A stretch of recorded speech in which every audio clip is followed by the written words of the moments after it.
Para entender la escisión entre ETA militar y ETA político-militar hay que tener en cuenta el pasado más reciente de la escisión, que vendría un poco enmarcada por la carrerada y por el secuestro de Huarte.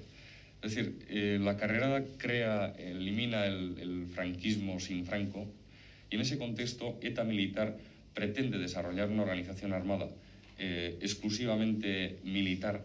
ETA político-militar, por otra parte, pretende desarrollar una estrategia que con lo de Huarte se veía que en la práctica armada, esto aparece en el SUTI 64 de la organización, que la práctica armada y la práctica de masas se pueden complementar, y en aquel momento además se podía complementar desde la propia organización armada.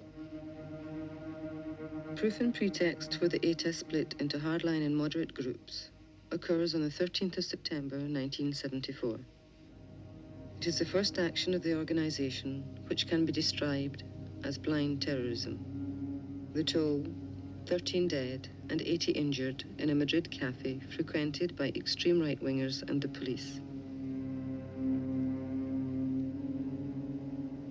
But the repression follows, and it is always more efficient.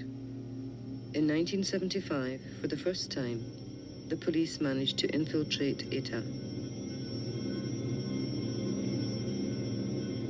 The result is El Lobo, the informer, the nightmare of clandestine organizations. He delivers to the police 20 militants and leaders, 3 of whom encounter death.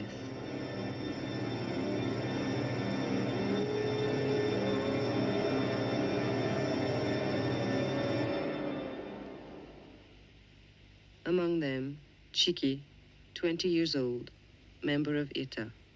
Chiqui, a Spanish immigrant in Euskadi, like 1/3 of the population. Chiqui, Otague, and the 3 from FRAP, the last to fall before the bullets of Franco.